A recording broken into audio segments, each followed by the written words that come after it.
jogaram na floresta para que morresse de fome, disse Maturina. Eu proponho deixá-la, manifestou o marido da jovem senhora. Ainda mais. Deixar esta nobre criança acostumada com o luxo, quando nós próprios mal podemos nos sustentar, observou o anão, antigo palhaço da companhia, encolhendo os ombros. Espera, Henriquinho. Acha que a menina será para nós um peso? Ao contrário, ela nos ajudará, ela é bonita como um sonho. Nós lhe ensinaremos nossa arte, ela se apresentará junto com Mercedes e Jacó e vai percorrer o público. Essa opinião venceu. Diana ainda dormia quando o furgão se pôs a caminho na estrada. Após alguns dias de descanso começaram a ensiná-la a andar na corda e vários outros números. Nos primeiros momentos dessa nova vida Diana se sentia imensamente infeliz. Com gritos e súplicas ela queria que a levassem de volta ao castelo de seu pai, barão, mas devido a um estranho acontecimento todos os nomes, com exceção de Justina, Carlos, Lanceio, haviam saído de sua memória. As ameaças de levá-la de volta para a floresta foram suficientes para obrigá-la a se calar e fazê-la obediente. 94 Júlio, irmão do marido de Maturina fazia isso bondosamente com paciência. Ele a via como ágil, graciosa e leve a vizinha. Diana, mais rapidamente do que esperavam, aprendeu a andar sobre a bola, na corda estendida e interpretar com os garotos as pantomimas, sendo que não recebeu nenhuma punição e seu professor, aliás, muito se orgulhava dela. Passado um mês Diana estreava com sucesso em uma festa de aldeia e trouxe tal sorte que todos da troupe ficaram admirados. Desde esse dia ela contou com a simpatia geral dos participantes. A companhia andou por toda a França, parando em todo lugar em que se pudesse ganhar dinheiro. Entretanto, essa vida irregular com estranhos costumes agia de modo prejudicial na delicada natureza de Diana. A comida frugal e insuficiente minava suas forças. Exercícios cansativos a esgotaram, ela sentia frio dançando em trajes leves nos palcos, nos dias frios e úmidos. Emagreceu terrivelmente. Eram frequentes as ameaças de Maturina para obrigá-la a realizar seu programa. Mas a boa mulher observou que a criança estava se definhando visivelmente de saudade, previa o momento em que a menina se tornaria não apenas inútil, mas traria tempos difíceis para a pobre família. É necessário procurar um médico em alguma cidade e depois lhe dar descanso, todos admitiram unanimemente. A pequena companhia, concordando com a decisão, se dirigiu a uma grande vila localizada ao lado da cidade. A 2 ou 3 dias de viagem, contavam em encontrar lá não apenas o médico, mas fazer uma noite de São Bartolomeu. 95 A abundante coleta, pois lá se comemorava um feriado religioso e tinham organizado uma feira. Além disso, nos arredores estavam situadas as tropas do Duque de Guise, o que prometia um numeroso e generoso público. Como já era fim de outono e o tempo estava muito frio para apresentações ao ar livre, a pequena companhia alugou uma barraca na área da feira e se preparou para dar um brilhante espetáculo. Diana, com um vestido rosa e uma estrela dourada de algodão presa aos seus belos cabelos louros, estava pronta para a apresentação e Maturina se esforçava, sob todas as formas, para convencer a triste e apática criança. Apenas hoje se esforce ainda mais, querida, em realizar melhor seus números. Virão belos senhores que darão a você moedas de ouro e depois eu lhe comprarei um casaco de frio e você vai descansar o mês inteiro. A apresentação estava se desenrolando. Júlio e seu irmão mostravam uma força prodigiosa, carregando pesos enormes, levantavam um ao outro, e comiam estopa quente. De repente entrou na barraca nova multidão de espectadores, eram oficiais rindo e conversando alto. Eles abriram caminho aos empurrões na multidão e se sentaram na primeira fila. Triste e cansada, Diana apenas havia começado a pantomima com Marcelo e Jacó. Ela se apoiava na parede, entretanto a presença de oficiais lhe chamou a atenção. Com curiosidade começou a examiná-los e de repente seu olhar cresceu com um homem de estatura elevada que trazia no pescoço uma corrente de ouro, na qual estava pendurado algo como um amuleto, rodeado de um clarão. O rosto da criança foi invadido por uma cor viva e brilhante, onde ela já havia visto essa pessoa e essa corrente com uma estrela pendurada. 96 Diana apertou as mãos contra a testa. A intensidade de suas ideias foi tão forte que lhe causou quase uma dor física. Uma luz inesperada lhe iluminou a mente. A pessoa e a corrente estavam pintados num retrato pendurado no quarto de sua falecida mãe. Quarto esse agora ocupado por Lourença. Pai. Pai.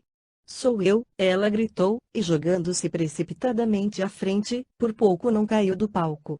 Diante desse grito o oficial se levantou rapidamente, como de um salto e, desnorteado, olhava para a criança que continuava a gritar e estendia as mãozinhas para ele. Depois, perdendo os sentidos, ela caiu no chão. Criou-se uma confusão geral. Ele, como era realmente o Barão Darmy, imediatamente subiu ao palco. Ainda nada sabia sobre o desaparecimento da filha, mas a semelhança da pequena acrobata, com sua falecida esposa, e o apelo dela o perturbaram. A apresentação foi interrompida. Enquanto Maturina trazia Diana à consciência, seu marido e Júlio contavam ao barão onde e como haviam encontrado a criança, ou, mais fielmente, o cachorro deles e o que aconteceu daí em diante. Voltando-se do desmaio, Diana confirmou o relato dos acrobatas, acrescentando alguns detalhes e de que maneira Maylor abandonou. Esse relato enfureceu o barão. Derramando lágrimas, ele cobriu de beijos a filha. Depois, um pouco mais calmo, ele informou que ficaria com a filha e recompensou generosamente os acrobatas pelos cuidados com Diana.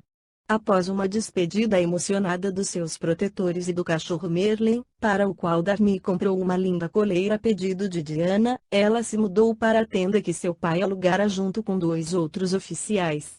A noite de São Bartolomeu. 97. Compreendendo todo o incomodo desse tipo de vida, Darmy decidiu levar Diana para seu castelo, com Justina. Com esse objetivo ele tirou licença e se dirigiu para Angers. O barão, a cavalo, colocou a criança diante de si e partiu.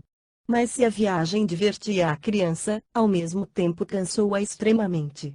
O estado doentio da menina se agravava e no 3º dia desde a partida do acampamento, Diana ficou doente, com febre. Continuar a viagem era impossível, por isso Darmy sentiu verdadeiro alívio quando soube de um taberneiro, em cuja taberna tinha parado, que a alguma distância adiante se encontrava um grande monastério feminino.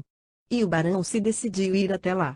A abadesa ainda era uma jovem mulher, de rara beleza, acolheu a criança e o seu trágico passado com carinho e interesse. Comunicou que a menininha ficaria com ela. Após uma despedida comovente, Darmy partiu. A doença de Diana foi prolongada e perigosa, mas, graças unicamente aos cuidados maternais da abadesa e das bondosas irmãs, Diana engordou e se sentiu muito bem em seu novo ambiente. No monastério se educavam mocinhas até 17 anos dos 9 aos 17, das melhores famílias.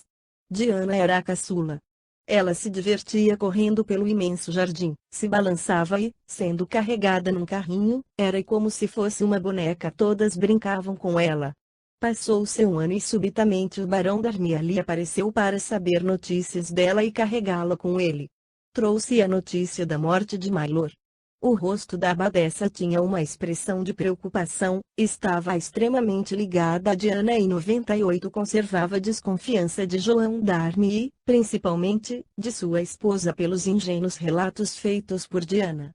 O coração da abadesa estava angustiado diante da ideia que a pobre criança novamente ficasse sob o domínio de Lourença, pelo visto mulher perversa. Senhor barão, o senhor nada tem contra a ideia de deixar Diana conosco até a maioridade? Ela perguntou após um breve silêncio. Nós aqui educamos filhas das melhores famílias da França, por isso sua filha receberá a educação adequada com sua origem e o senhor estará livre de quaisquer cuidados com ela. Isso será para o senhor comodidade. O senhor mesmo diz que frequentemente se vê obrigado a se separar da esposa devido aos negócios. Eu gostaria de me ocupar com a menina como se ela fosse minha própria filha. Com o mais profundo agradecimento aceito sua generosa oferta, Madre Odila, respondeu Darmy contente. 1 hora depois tudo se havia acertado, Diana ficaria no monastério até completar 16 anos, o barão iria visitá-la uma vez por ano. Pela educação da menina, Madre não quis cobrar e por isso o barão lhe ofereceu uma bolsa recheada de dinheiro para as necessidades da igreja e para a distribuição de esmolas. Terminado este assunto, Barão Darmy carinhosamente se despediu da filha e partiu apressado. Velhos Conhecidos, fim de março de 1569. Anoitece. Os pedestres que haviam se atrasado nas ruas de Paris se apressavam em chegar em casa quanto antes possível. Era perigoso para o cidadão comum e ainda mais para uma mulher se aventurarem por uma das escuras ruas parisienses, frequentadas por ladrões e por grupos de rapazes delinquentes, que se divertiam em cortar as capas dos transeuntes e assediar as moças. Por isso as pessoas corriam para casa e trancavam as portas com fortes fechaduras de ferro. Assim que o vigia deu o sinal para que as lamparinas e lampiões fossem apagados, toda a capital mergulhou na escuridão e no silêncio. Somente os hotéis frequentados pelos senhores fidalgos fugiam à regra, neles os divertimentos prosseguiam noite adentro, a luz irradiava de suas janelas e as tochas iluminavam a entrada. Os pajens e soldados tomavam a rua. Conversavam animadamente enquanto guardavam os cavalos e as liteiras de seus patrões. 102. Nesse dia em que damos prosseguimento à nossa história, na rua Grenelle 12, uma grande multidão se reunia numa bela e suntuosa mansão. A fachada da casa estava muito bem iluminada pelas tochas e lampiões. Junto à entrada, de minuto a minuto parava uma liteira de onde saíam damas e cavalheiros acompanhados de seus criados.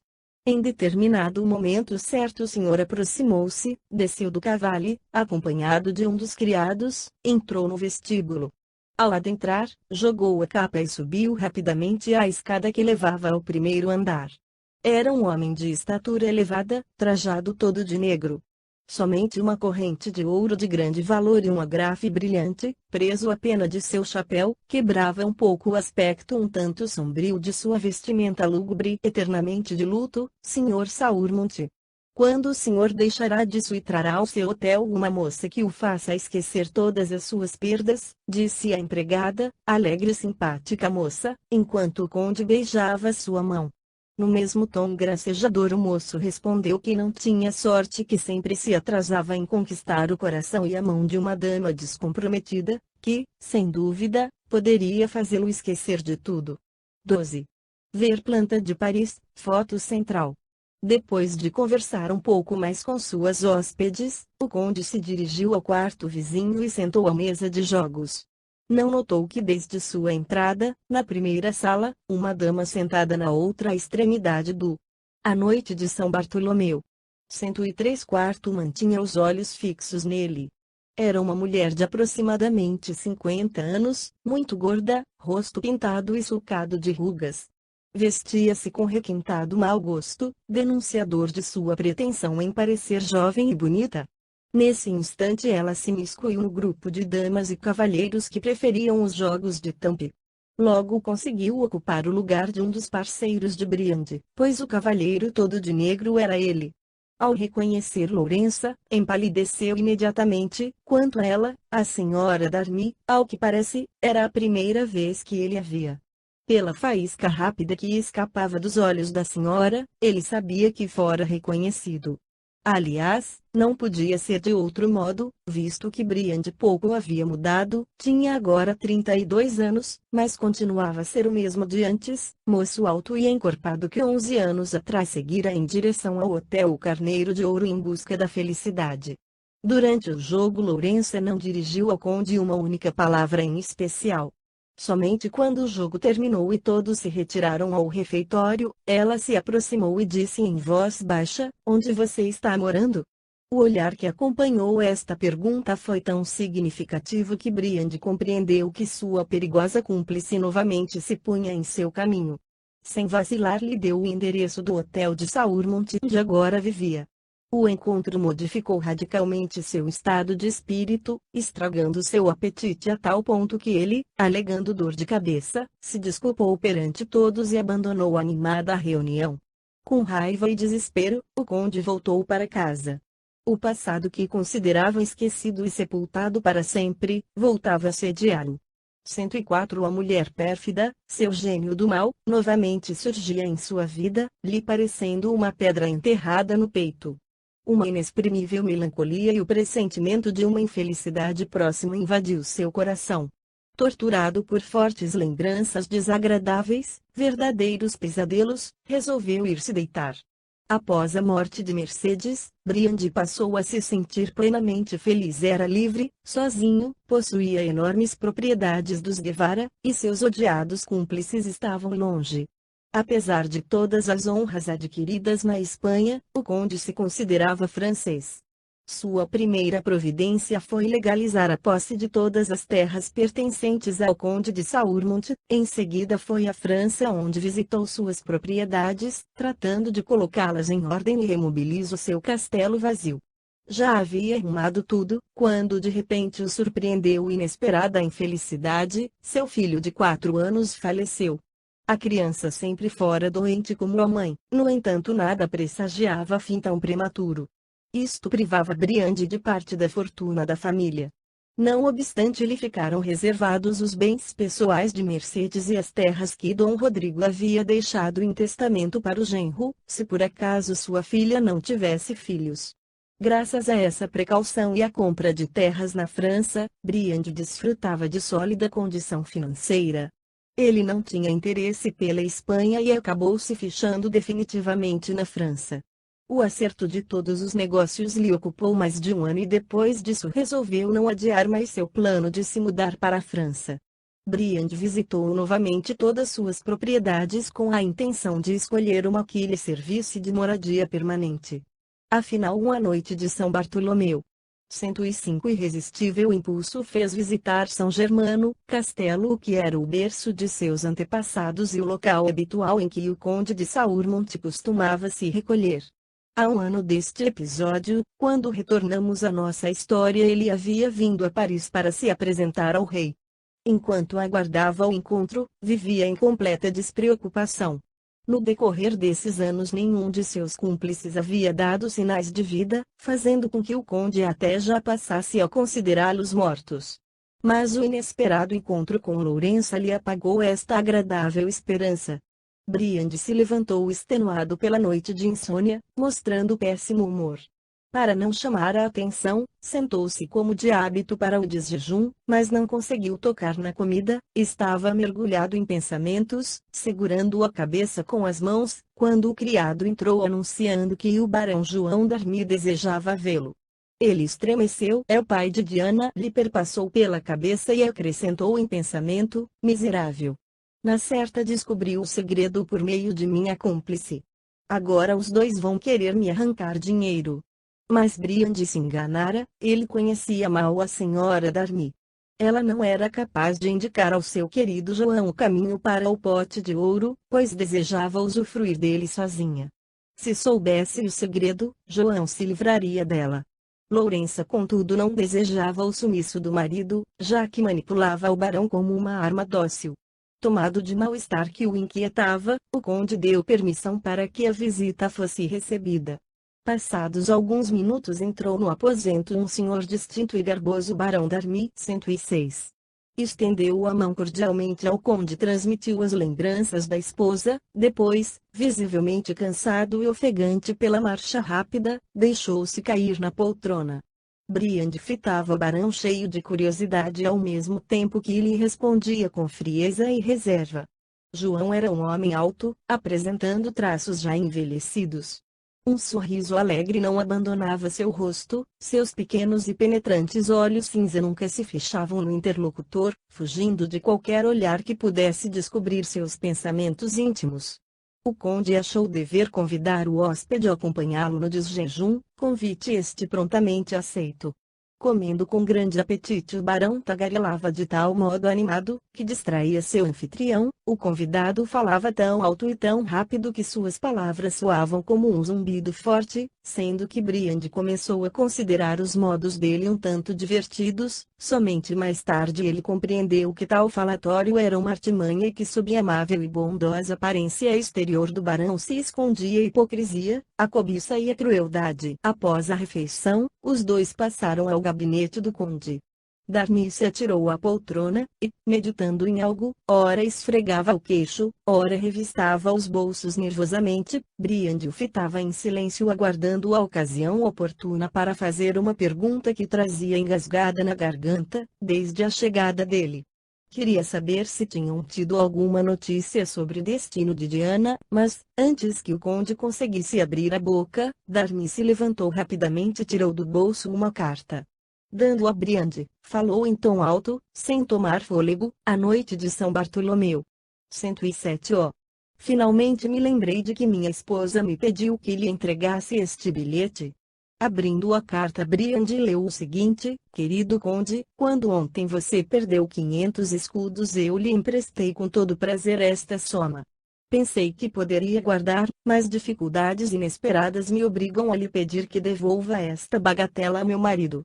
Saurmont esperava uma chantagem. Admirado pelo comedimento do pedido, apressou-se em devolver a quantia ao barão, que, com visível satisfação, colocou-a no bolso.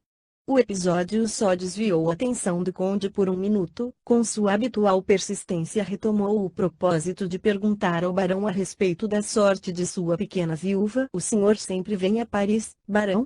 Seria agradável poder encontrar sempre o senhor e sua esposa, pessoas com as quais simpatizo muito. Tem uma grande família? Perguntou ele ao mesmo tempo que seu coração começava a bater com mais força. Não, nós estamos por aqui só de vez em quando, normalmente ficamos no meu castelo Darmy, respondeu com calma. No que se refere à minha família, ela é bem pequena. Sou casado pela segunda vez. De meu primeiro casamento tenho somente uma filha, uma criança que se pode dizer é mais do que encantadora. O coração de Briande palpitava com mais força ainda. Esforçando-se ao máximo, ele conseguiu deter o afluxo de sangue que traiçoeiramente ruborizava suas faces. Sua filha vive? Perguntou ele, se virando. Bem viva, e eu lhe digo que ela é maravilhosa. 108 como um anjo. A vida de minha pequena Diana é repleta de tragédias, um dia destes contarei suas desditas. Mas, diga-me, caro conde, por acaso não somos vizinhos? Minha propriedade faz divisa com as extensas terras de São Germano, cujo proprietário possui o mesmo sobrenome seu. Realmente possuo terras em Anjou e São Germano, lugar que é inclusive o berço de meus ancestrais, respondeu Briande com indiferença. Darmy, no entanto, se encheu de contentamento. Oh, nesse caso esperamos ter a felicidade de vê-lo um dia qualquer em nossa casa. Então lhe mostrarei Diana. Agora ela ainda se encontra no mosteiro, mas assim que voltarmos ao castelo eu a levarei de lá. Assim que o barão partiu, Briande se trancou num aposento, na tentativa de serenar o sentimento pesado que o atormentava. Não somente Lourença com seu gênio pérfido o dominava, mas além disso Diana estava viva e poderia ser uma perigosa arma na mão de seus oponentes. Esta preocupação superou o pálido sentimento de consciência aliviada por não ter matado a criança. Com um suspiro rouco, o conde fechou os olhos e largou o corpo na poltrona. Ele novamente se viu no bosque com Diana nos braços, que timidamente se agarrava a ele. Parecia-lhe que sentia o toque das pequenas mãozinhas e das feices macias da menina ao mesmo tempo que ouvia a voz dela entrecortada pelas lágrimas. Será terrível sem você, Carlos. Vinha-lhe à mente a imagem da criança em mudo desespero, ajoelhada sobre as folhas. Que milagre salvou! Alguns dias depois, Darmy tornou a visitar o conde e o convidou com tanta insistência para almoçar que a noite de São Bartolomeu. 109 e Briande não pôde recusar. A partir dessa visita reiniciava o estranho poder que Lourença tinha sobre o rapaz. Ela era carinhosa e amável com Briande, mas sabia manter uma distância prudente, evitando ter que lhe pedir dinheiro emprestado. Aos poucos e imperceptivelmente readquiria o antigo poder sobre ele. Juntamente com o marido, ela acompanhava o conde em seus divertimentos e estimulava as fraquezas dele. Algumas semanas foram suficientes para que o casal se tornasse indispensável a Briande. Em companhia de Darmy, o rapaz passava as noites mais agradáveis. Para aquela época, o barão era considerado um homem de elevada cultura, distinguia-se pela inteligência aguçada, por ser um excelente interlocutor e por partilhar com o conde da paixão pelas ciências ocultas. Desde o tempo de sua viuvez, Saurmont se aprofundou no estudo da astrologia, encontrando no barão um ótimo companheiro de conversa sobre o assunto. Além disso, a senhora Darmy soube despertar o interesse de seu novo amigo pela política, apresentando-o ao Duque de Guise. Em breve Briande se tornou membro influente do Partido Católico. O receio despertado no conde ao reencontrar Lourença e o marido se dissipou completamente. Somente as recordações de Diana lhe traziam certa espécie de angústia. Aproveitando um minuto apropriado, ele perguntou, um tanto vacilante, à baronesa, de que maneira a menina poderia ter escapado da morte no bosque. Essa pergunta desagradou bastante a senhora Darmy. Naturalmente é triste para você que a criança não tenha morrido, ela respondeu com despeito. Seu próprio gênio do mal, Briande, fez com que ela fosse poupada. 110 Somente os mortos calam e não aparecem novamente. No que toca a Diana, João me contou que a menina conserva bem viva a lembrança do episódio. Quem sabe? Pode ser, inclusive, que ela o reconheça. Isso não é possível, murmurou ele. Não diga. Na ocasião ela reconheceu João. E a baronesa contou como Diana foi apanhada por acrobatas errantes e de que maneira ela conseguiu reconhecer o pai, apesar de ele estar sentado abaixo do estrado de representação. Por outro lado, João Darmy lhe contou a história do casamento de Diana com um odiável Maylor que, fingindo ser pobre, induziu ao erro sua maravilhosa esposa. O barão elogiava com tanta frequência a beleza da filha que o conde começou a suspeitar que era seu desejo casá-la com ele. Essa ideia fazia com que Briande se risse sem motivo. Sim, o conde sentia um certo pesar ao ouvir o nome de Diana.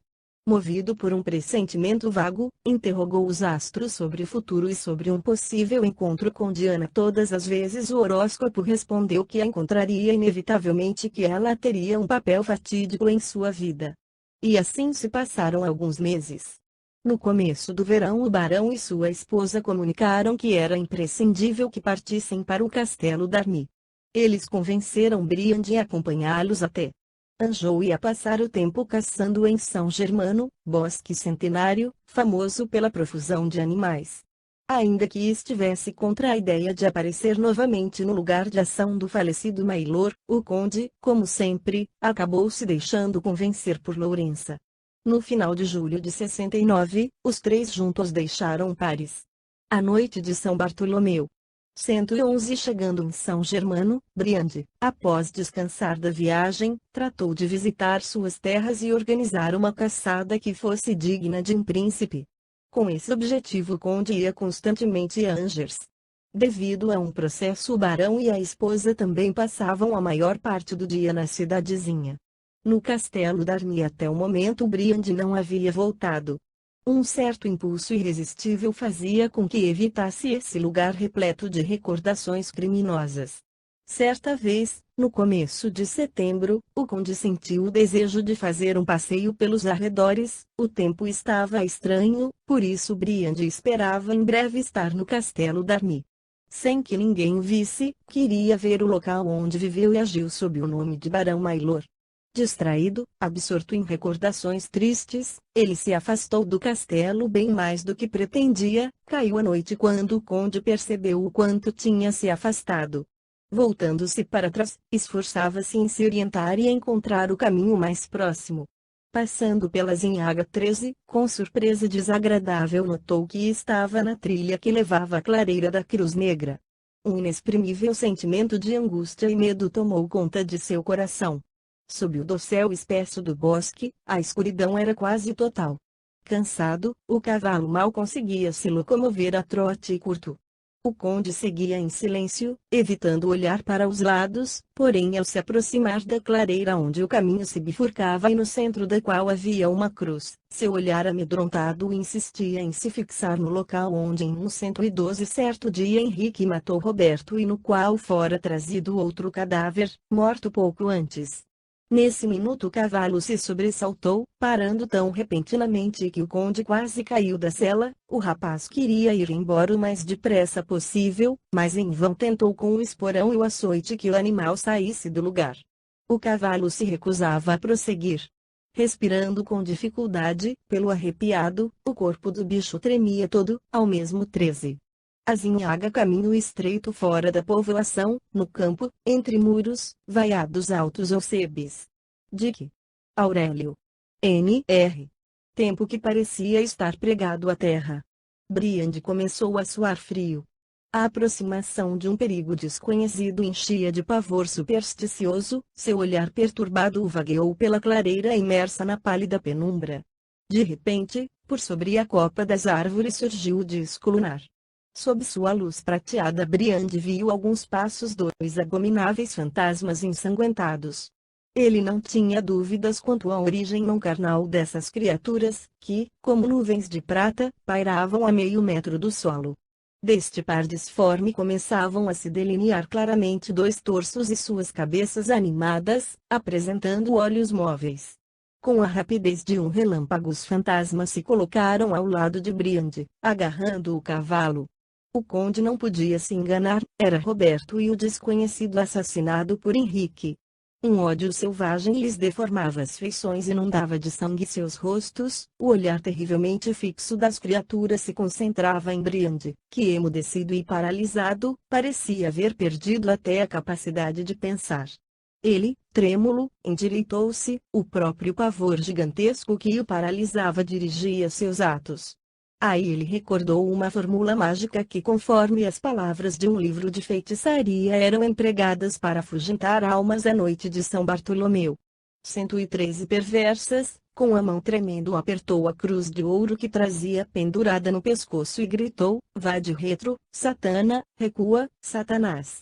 O conde ouviu uma gargalhada estranha e estridente, logo os vultos recuaram e desapareceram no ar. O cavalo imediatamente se pôs a caminho como se houvessem retirado uma barreira de sua frente.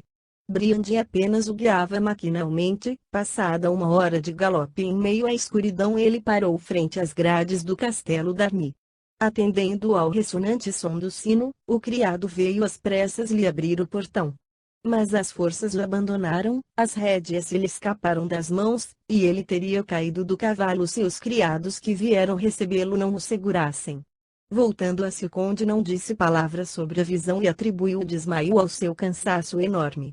Mas o medo experimentado havia sido tão forte que ficou de cama por alguns dias, a ideia de as vítimas sobreviverem à morte do corpo, e, tomadas pelo ódio, sedentas de vingança, poderem perseguir seus assassinos, atormentava-o como um pesadelo.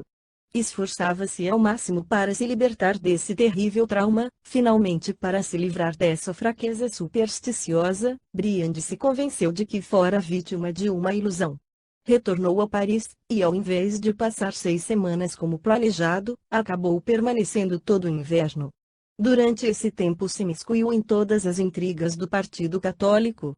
Regressou a Anjou somente na primavera de 1570, atendendo aos convites incessantes que Lourença e o marido lhe faziam por carta. 114.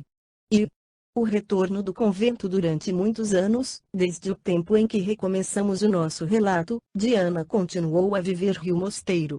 Essa vida monótona e tranquila teve uma influência benéfica em sua saúde. Agora estava alta, esbelta e se distinguia pela deslumbrante alvura de sua tez. Os olhos azul escuros eram emoldurados pelos cílios e sobrancelhas negras.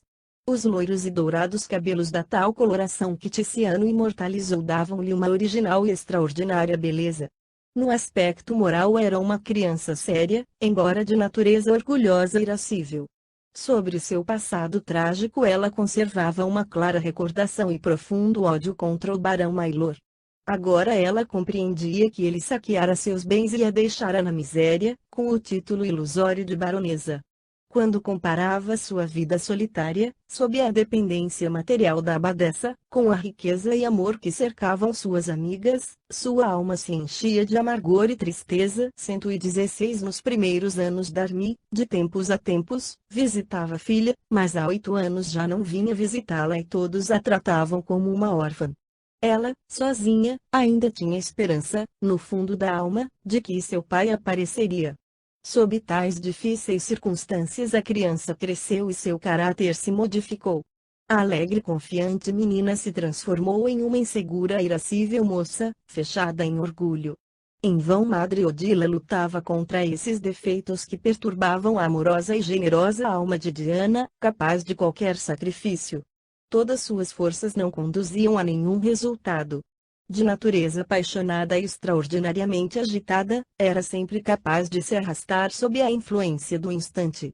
Desde o momento em que Diana parou de ser uma boneca para suas amigas, restou-lhe apenas uma amiga, a Condessa Clemência de Montfort.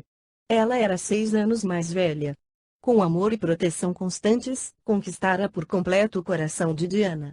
Clemência também era casada, descendendo de uma família católica nobre. Aos 6 anos ela já estava casada com um rapazinho de 13, Armando de Montfort, mas como seu maridinho era huguenote, então a família de Clemência resolveu que até os 16 anos ela se educaria no convento para que fosse instruída firmemente na fé de seus antepassados. As duas jovenzinhas frequentemente conversavam sobre seus 15, huguenote 14 destinos. A noite de São Bartolomeu. 117. 14. Designação depreciativa que os católicos franceses deram aos protestantes, especialmente aos calvinistas, e que estes adotaram. N.T. Na Pag 50 de Os Huguenotes, de Otto Zoff, encontramos o seguinte: a explicação mais plausível é a que se atribui à origem da palavra alemã Genos, isto é, conjurados, nome que até hoje os suíços atribuem a si mesmos. N.R. Só que Clemência falava sobre as festas brilhantes, os presentes principescos, as semanas alegres, as acomodações do castelo de Montfort. Diana transmitia tristes recordações e contava a criminosa tentativa de abandoná-la na floresta para que todas as possíveis abomináveis maldades lhe ocorressem, imaginadas por seu marido. Todos os verões o conde Armando visitava sua esposa. Ele vinha então com a mãe e com o irmão caçula. E durante 3 dias reinava mais completa alegria na sala de recepção da abadesa, sempre repleta de presentes e guloseimas, trazidos pelo jovem conde. À medida que Clemência crescia e se transformava em encantadora jovem, a separação se tornava para as duas mais difícil. Mas o jovem casal esperava com impaciência o momento em que finalmente estariam unidos para sempre. Quando Clemência apresentou seu marido à amiga, logo se simpatizaram. Desde então Armando trazia presentes para Diana e sempre parte das frequentes encomendas ali chegadas eram para Diana, vindas do castelo de Montfort.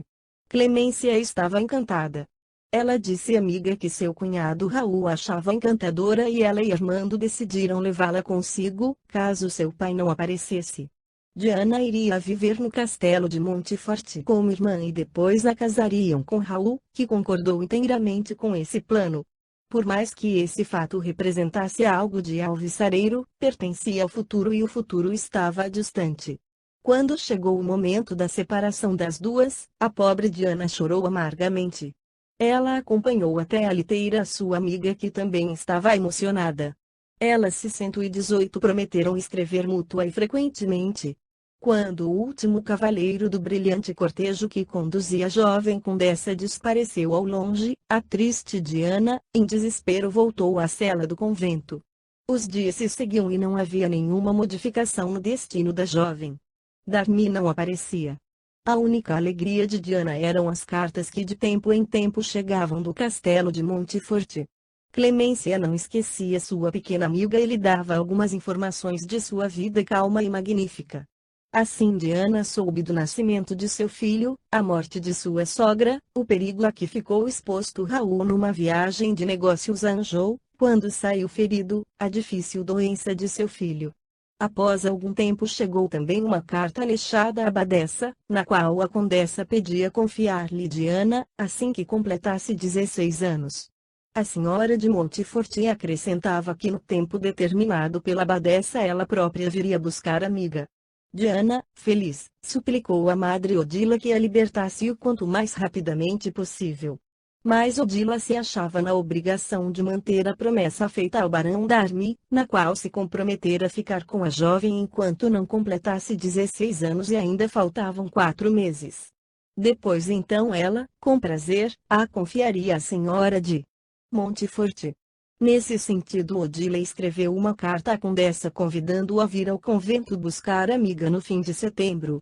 Passados 2 dias após o recebimento da carta, Diana estava no aposento da abadesa, conversando com ela sobre o pequeno dote que queria prover à jovem, quando de repente retiniu o sino anunciando a chegada de algum visitante. A noite de São Bartolomeu. 119. Após alguns instantes entrou um cavalheiro acompanhado do criado, um largo chapéu de feltro enfiado até os olhos impedia de se ver as feições, mas qual não foi a surpresa das duas mulheres, quando a irmã que tomava conta do portão informou a chegada do barão Darmy. Diana empalideceu terrivelmente e se encostou à parede, a alegria e a emoção lhe tiraram a capacidade de falar, parecendo-lhe que apenas o som desse nome já lhe dava o restabelecimento de sua posição social, de sua família e de proteção legal. Quando o barão entrou no aposento, Diana, num impulso, se lançou em seus braços. Darmy abraçou-a fortemente e cobriu-a de beijos, mas se lembrando da abadessa, delicadamente afastou a filha e se aproximou da madre Odila. Beijou sua mão murmurando palavras de agradecimento. Sua chegada para nós é verdadeira surpresa, senhor barão. Confesso, cheguei a pensar que tivesse morrido. Logo serão 8 anos e como não temos nenhuma notícia, falou ela com um sorriso de freira. Darmy perturbou-se, como de hábito pôs-se a falar sobre assuntos importantes, infelicidades familiares e as exigências do serviço. Depois, interrompendo, virou-se rapidamente para Diana, e a olhou com admiração. Daí ele exclamou extasiado, mas você se tornou uma linda mulher, minha filha. Tal beleza divina lhe é uma completa fortuna. Agradeço você ter se tornado uma das primeiras belezas da França. Juro pelo sangue de Cristo que lhe encontrarei um brilhante partido. A abadessa franziu as sobrancelhas e voltando-se com um olhar severo para Darmy disse em tom de desaprovação. 120 Seu orgulho paternal, barão, e a alegria do encontro com a filha inspiram-lhe estranhas palavras, pouco cristãs. A beleza física é um dom frágil e perigoso, frequentemente ocorre ser fatal. É digno de um profundo pesar aquele que baseia nele suas ambições e esperanças. Tudo fiz para enobrecer o espírito de Diana e lhe incutir sólidos princípios e virtudes, com a ajuda de Deus que isto não pereça. Os enfeites da alma irão ampará-la na vida. O barão enrubesceu, sem dúvida, respeitável madre, estava dizendo tolices. Peço que me desculpe, assim falei em virtude da minha alegria. Que pai não sonha com o futuro brilhante para sua filha? Concordo com a senhora que a verdadeira beleza é da alma e isso constitui a felicidade da minha Diana. Bem, no essencial nós concordamos. Mas diga-me, barão, o senhor chegou para me raptar Diana, sim e não, estimada madre Odila? No momento atual estou indo a Paris por encargo do Duque de Guise, mas dentro de 4 ou 5 dias voltarei a Anjou e, como nessa ocasião ela já terá completado 16 anos, então eu, com a sua permissão, virei buscá-la. Agora mesmo, peço-lhe, pegue este dinheiro e o empregue no enxoval compatível com a origem dela. A senhora sempre foi tão bondosa para com ela, que eu espero não recuse em me atender este último pedido. Nessa mesma noite ele partiu, tendo antes combinado todos os detalhes com ambas sobre a partida de Diana. A alegria de Diana se transformou em tristeza incontrolada. A noite de São Bartolomeu. 121 O pai a desapontou. Tinha a impressão de que ele havia provocado na abadessa uma impressão desagradável, o que mais ainda a embaraçava. Quando foi enviado um mensageiro à Condessa de Montfort com a notícia da mudança do acontecimento, o coração de Diana se entristeceu enormemente. Mas o que é próprio da mocidade, o prazer de escolher tecidos, provar vestidos, a despreocuparam e a distraíram. Queria entrar nesse mundo desconhecido para ela onde tudo parecia fascinante e lhe parecia que o futuro muito lhe prometia. Mas Diana se sentia profundamente amargurada.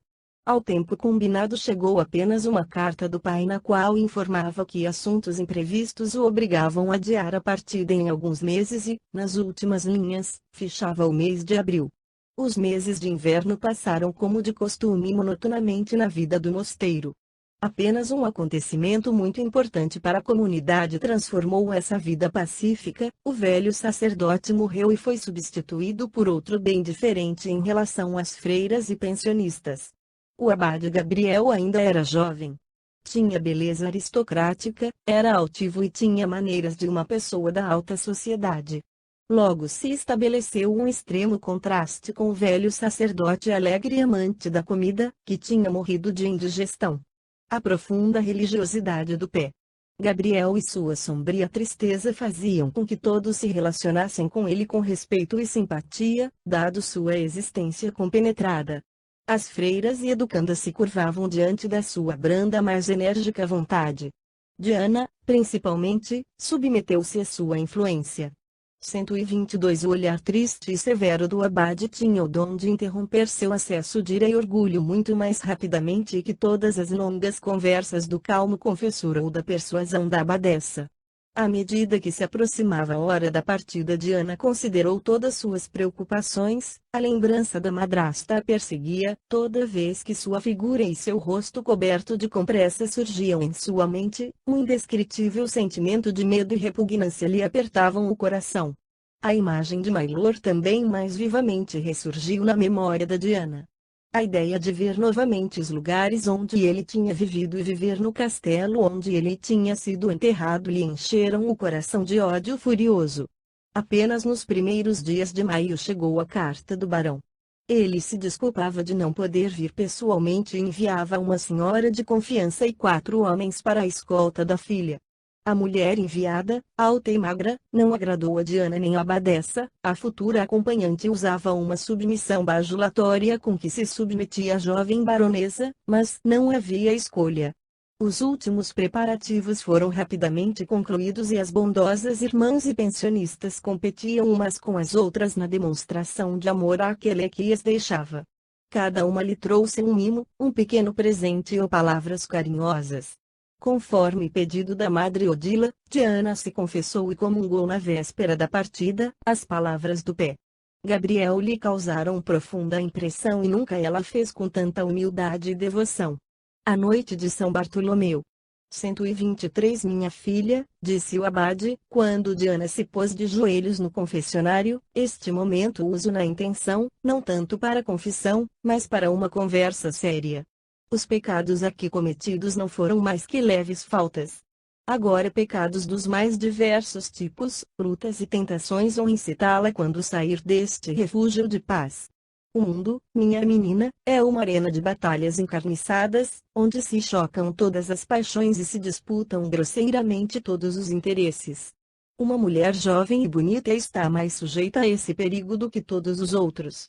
Certamente não sei qual o destino que Deus lhe está reservando, e, diante das atuais circunstâncias, você será obrigada a defender os princípios e virtudes que lhe foram aqui mostrados. Mas, pelo que sei, resistir à maldade, às vezes, é muito difícil. Nesses minutos é preciso chamar por todas as forças da bondade, pois a maldade cometida por nós, vinga-se de nós mesmos. Não é Deus, fonte de bondade, que nos pune, mas nossos próprios desejos nos aniquilam e nossa consciência nos julga. E assim, Diana, seja virtuosa para você mesma. Tomara que sua alma seja tão limpa que qualquer um possa olhar não a deixando ruborizada. E que o dever a oriente e a mantenha nas experiências da vida. Procure não errar. Após a curta confissão, ele acrescentou, mas agora me diga, está em paz com todos? Sua alma não está perturbada pela maldade contra alguém. Diana, com lágrimas nos olhos, emocionada, o ouvia. Mas, diante das últimas palavras, com a mobilidade que lhe era característica, levantou a cabeça e seus olhos brilharam de ódio. Estou em paz com todos, meu pai, odeio apenas uma única pessoa, o defunto Maylor. Mas por ele eu nunca pedirei. 124 J. L. W. Rochester. Talvez você não esteja agindo certo, Diana, disse o abade, inclinando-se em sua direção. Não podemos julgar os mortos, esse direito pertence a Deus. Esteja certa, a justiça divina é terrível a nós, ela vê aquilo que está escondido de nós e atinge onde nossa mão não pode alcançar. Sei que este homem agiu criminosamente contra você, mas você não pode se vingar por causa dessa lei da qual lhe estava falando, essa lei irá derrotá-lo bem melhor que o seu fraco ódio. Nesse momento Diana se achou derrotada, mas depois disse, o senhor está certo, meu pai. Se Deus tomar a si a punição dele, que é tão malvado, certamente fará melhor do que eu. Ele o mandará para o inferno e então já não poderei odiá-lo. O padre balançou a cabeça em assentimento e um sorriso melancólico surgiu em seus lábios. Você interpreta muito estranhamente minhas palavras. Deixe pra lá. No momento atual esqueça seu ódio, Diana, e se coloque plenamente na vontade do Todo-Poderoso. No dia seguinte, após uma difícil despedida de ambas Diana e Odile de intermináveis beijos e bênçãos das bondosas irmãs, Diana abandonou o mosteiro. De início a viagem transcorreu sem incidentes, emocionada, ora contente, ora angustiada por se aproximarem do lugar onde havia passado sua infância, ela imaginava o prazer de voltar para o lar e viver com o pai querido, vivendo bem com todos. Diana, com a noite de São Bartolomeu. 125 Impaciência, perguntava quando chegariam. Mas a calada companheira de viagem Agniessa a incomodava muito, falando com Diana e se relacionando com ela de forma servil, sempre a bajulando, como se Diana fosse uma nobre especial. Agniessa tinha conseguido que a mocinha viajasse usando uma máscara para evitar os perigos extremos para uma jovem e linda mulher. Diana começou a questioná-la sobre a madrasta, a vida no castelo Darmy, os vizinhos e outros interesses, o que fez a acompanhante se tornar quieta e reservada. Durante o último pernoite Agniessa se sentiu mal. Durante a viagem sentiu uma forte dor de estômago que, aumentando a tal ponto, a obrigou a ficar numa aldeia, não aguentando prosseguir. Diana quis ficar com ela até o dia seguinte, mas o criado que acompanhava a escolta explicou que tinha ordem de chegar nesse mesmo dia, pois o barão estava impaciente em ver a filha. Sendo assim, seria melhor atravessar diretamente pelo bosque ao invés de ir por Angers. Com a possibilidade de se ver novamente naquele bosque, Diana se pôs a tremer, rememorando sua terrível lembrança. Vendo seu pavor, o criado, sorrindo, convenceu-a de que a estrada era segura e de que era preciso se apressarem, pois era possível chegar ao castelo no início da madrugada e, em todo caso, 4 homens de escolta eram suficientes para manter os vagabundos e miseráveis a uma considerável distância. Puseram-se a caminho. O coração de Diana batia fortemente quando entraram pela estreita estrada do bosque. As recordações 726 oprimiam sua cabeça. Tinha até a impressão de que reconheceria, entre os gigantescos carvalhos, aquele em que se escondera naquela terrível noite. À medida em que a escuridão crescia debaixo da espessa folhagem, aumentava sua intranquilidade. Ainda está longe, Tomás? Perguntou ela afinal, debruçando-se na janela da liteira. No mais tardar dentro de 1 hora estaremos na clareira da Cruz Negra e de lá até o castelo são exatamente 2 horas e meia de viagem, respondeu respeitosamente o criado. 3 horas ainda, murmurou Diana recostando-se no interior da liteira e fechando os olhos. Transcorreu muito tempo. Fez-se quase total escuridão. Cansada e abalada, Diana estava adormecendo quando alguns disparos, gritos e gemidos logo acordaram. Em seguida um forte solavanco virou a carruagem de lado. A portinhola se abriu e 2 pessoas mascaradas agarraram a jovem e a obrigaram a sair. Ela lhes escapou e se agarrando às cortinas gritava por socorro. Tomás, com voz desesperada lhe fazia eco, socorro, ladrões, bandidos. Mas Diana era fraca para se defender durante muito tempo. Foi então que um bandido conseguiu arrastá-la para fora e ela perdeu os sentidos. Os atacantes, parecia, tinham vencido totalmente. 2 pessoas do comboio estavam deitadas gravemente feridas, sobre seus cavalos mortos. O terceiro também estava morto e apenas Tomás ainda se defendia desesperadamente, quando apareceu inesperada ajuda. 3 cavaleiros a toda velocidade logo chegaram à clareira, e num piscar de olhos 2 bandidos jaziam à noite de São Bartolomeu. 127 mortos, o terceiro, ferido, tentava correr. O restante da quadrilha desapareceu na densa floresta. O salvador inesperado era Briand de Saurmont, que havia chegado de Paris há 8 dias, estava indo ao castelo Darmy onde não ia há 6 meses. Nada sabia sobre a chegada de Diana. Guardando séria recordação sobre esse antigo lugar, ele havia ordenado acompanhá-lo 2 criados. Saltando do cavalo, o conde se aproximou da liteira e inclinou-se em direção à impassível viajante. Ela estava de máscara, mas mesmo naquele ambiente ele notou que ela era jovem e bonita. Ah, senhor conde! Foi a própria Virgem Santa Maria que o mandou para nos socorrer, gritou Tomás agradecido. Como? É você? A quem você está acompanhando? Perguntou Briand admirado. A senhorita baronesa de Mailor, filha do nosso amo. Fomos buscá-la no mosteiro. O conde estremeceu e no mesmo instante se sentiu empalidecer. O estranho acontecimento o surpreendeu, fazendo com que reencontrasse Diana quase no mesmo lugar onde a desejou matar. Mas, conseguindo se controlar, ordenou Tomás ajudá-lo a levantar as pessoas feridas. Depois, quase instintivamente, arrancou a máscara de um dos bandidos e a colocou. Somente após tomar essa precaução é que levantou a jovem que, com profundo suspiro, voltou a si. Nada tema, minha senhora, todo perigo já passou, disse ele, respeitosamente, saudando-a. Ao som de sua voz Diana estremeceu, endireitou-se, nervosa, perguntou. 128 Quem é o senhor? Eustáquio Briand, conde de Saurmont, vizinho e amigo de seu pai. Se me permite eu acompanho-o até o castelo, agora mesmo darei as ordens indispensáveis. Não esperando resposta, ele se encaminhou aos feridos, dando ordens, a um de seus criados, para que cuidassem deles. Mandaria socorro ao chegar ao castelo. Levantaram a liteira. Como um cavalo estava morto, foi substituído pelo cavalo do criado do conde, o criado montou o cavalo de seu senhor, Tomás ocupou o lugar do cocheiro. Briand pediu permissão a Diana para ir junto na liteira, mas se sentou longe dela. Ela concordou acenando com a cabeça, percorreu a figura do conde com ar suspeito e lhe demonstrou descontentamento visível com um olhar severo. Cachos avermelhados iluminaram nitidamente seu encantador rostinho emoldurado pelo exuberante e dourado cabelo. Briand se sentia completamente cego e um arrepio percorreu seu corpo quando se sentou tão próximo a Diana na liteira. Ambos ficaram calados. A jovem procurava intensamente se lembrar do passado, esforçando-se em lembrar onde ela já tinha ouvido essa voz metálica cujo som lhe tinha despertado milhares de recordações vagas.